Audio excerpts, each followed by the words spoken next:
Sekiro Shadows Die Twice is one of the most interesting gameplay trailers that we saw at E3 this year. It looks like this year Japanese themed games are incredibly popular, and Sekiro looked really interesting. It is from Software, who are the team that brought us the Dark Souls series and also Bloodbourne, and just like those games will be a third-person action-adventure RPG. However, Sekiro Shadows Die Twice is not just a Dark Souls with a reskin. It is a very different game in its own right. So here are 5 ways that Sekiro Shadows Die Twice is different from Dark Souls. Number 1, the setting. So the setting for Sekiro is extremely different. Dark Souls was set in kind of medieval setting, and obviously Bloodbourne was set in this kind of like this Victorian steampunk era. Well, Sekiro Shadows Die Twice is going to be set in ancient Japan, specifically 16th century Japan in the late 1500s. It will be set during what's known as the Sengoku era, which is also known as the Warring States era, when Japan was embroiled in the middle of a very bloody civil war. Now, this will not be a historical game. It will be an original world, but it will borrow heavily from themes from that era. Now, From Software have said that they want to showcase the bloody civil war and the elements of that, but they also wanted to showcase some of Japan's sort of ancient beauty and ancient landscape. So this should be quite a beautiful looking game. The second way that Sekiro Shadows Die Twice differs from Dark Souls is the fact that this is the first game where we will have a set character. So unlike the previous titles, there will be no character creation here. Instead, we're going to move away from multiple classes, and you will play as a set character, who we don't know their name at the moment, but they're just being called the shinobi or the ninja. So the shinobi's duty is to protect the young lord. This is a 10-year-old boy, and for some reason, we don't know why, but for some reason he's special. Maybe it's something to do with his blood or his heritage, but this makes him a target. A rival clan known as the Ashina clan actually send samurai to capture him, and at the beginning of the game you are defeated in battle, your arm is cut off, and the young lord is captured. You then wake up, as we can see in the trailer, to a mysterious figure known as the sculptor, and he has replaced your missing arm with something called the shinobi prosthetic. And for the rest of the game, you set off on a mission to rescue the young lord, as well as getting revenge on the samurai that cut off your arm. Number 3, combat and traversal. So combat in the Dark Souls series and also in Bloodborne has always been incredibly challenging and incredibly fun and sort of complex. It will be the case in Sekiro Shadows Die Twice. They have said that this is from the Dark Souls team, so it's going to be an incredibly difficult and challenging game, but they are introducing some new elements to the game that have me quite excited. So there will be elements where you can ambush and use stealth against your opponents. They have said that they've kind of taken a lot of influences and inspiration from the Tenchu series. Obviously, From Software have owned the IP to that series, though they didn't develop it, but they have sort of looked to that for some inspiration in terms of these stealth mechanics. You will, of course, wield a katana in your right hand, but what's really interesting for me is the shinobi prosthetic in your left hand, and just how much that adds to the combat and the gameplay. So the shinobi prosthetic, you can add to it as you progress the game. You can sort of attach new abilities and new gadgets to it, and some of the ones that we've seen look incredibly cool. There is a grappling hook mechanic, again influenced from Tenchu, that provides a nice level of verticality to the game, obviously in terms of reaching up points almost instantly. It looks incredibly fun. You can combo it with some stealth and ambush moves, and from the looks of the trailer as well, you can actually use it in the middle of combat to attack enemies. Some other features of the shinobi prosthetic that we saw as well was an axe that you can sort of unsheath or activate. It looks very much like Bloodbourne, and this allows you to give a huge damage dealing blow.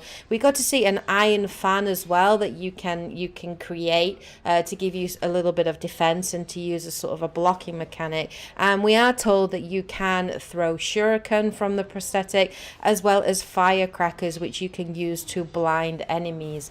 So the combat looks to be incredibly fun and engaging, very fluid, very quick, a lot quicker than we've seen in previous installments in the Dark Souls series.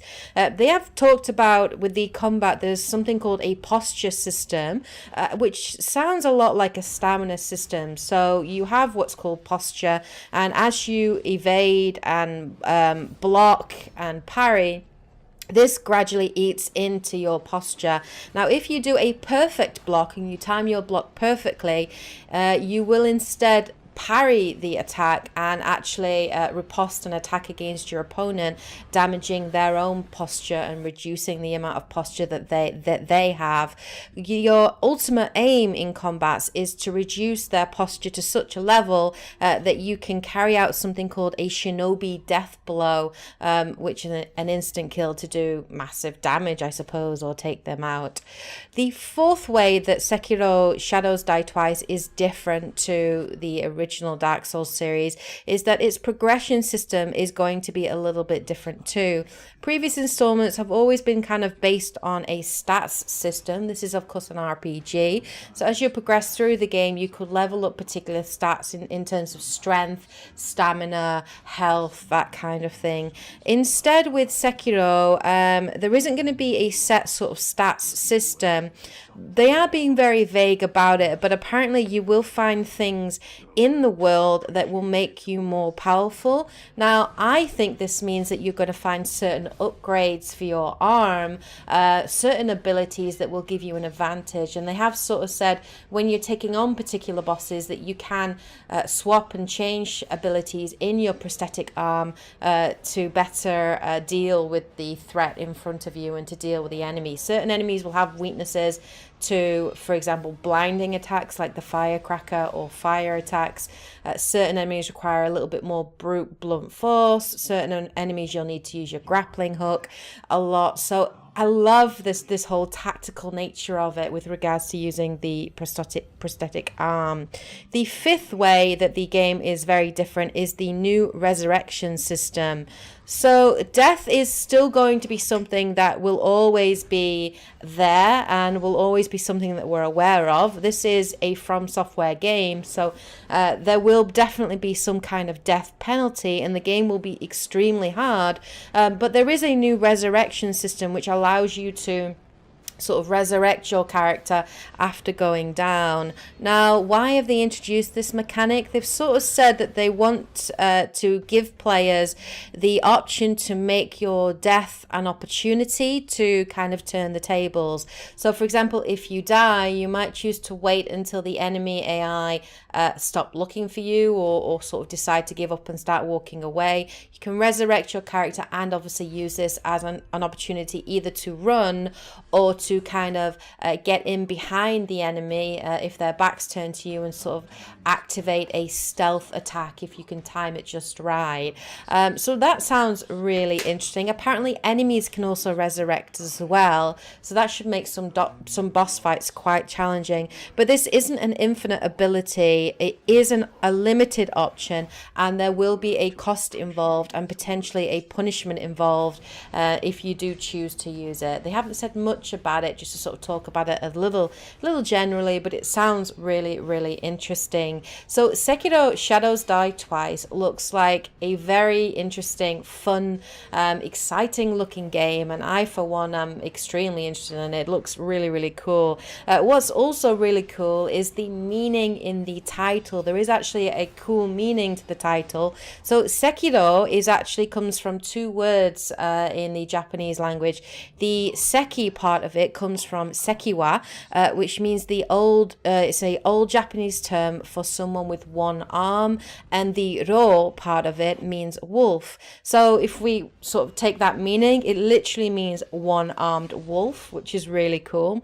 Shadows die twice. The shadows part of it refers to shinobi or ninja, this idea of stealth and staying in the shadows. And die twice, of course, could either refer to the new resurrection system or just the fact that you're going to die a lot in the game. This is a From Software game, so it's going to be incredibly challenging. But Sekiro Shadows Die Twice looks very good, and the trailer got me so hyped for it. And all the interviews I've seen, it just sounds really fun. And yeah, I'm definitely interested in picking it up and playing it. So when can we play the game? Well, it is set for an early 2019 release at the moment, and will be available on Xbox One, PS4 and PC. So that's kind of everything that we know about Sekiro Shadows Die Twice, and particularly how it is different to the Dark Souls series and how it's trying to change things and update things and go in a new direction. So let me know what you guys think about Sekiro Shadows Die Twice. Is this a game you're interested in? What do you think of all the new mechanics? What do you think of the setting? Let me know in the comment section below. If you enjoyed the video, please hit the like button as always to show your support. Alright guys and girls, well take care, and as always, happy gaming. Bye guys.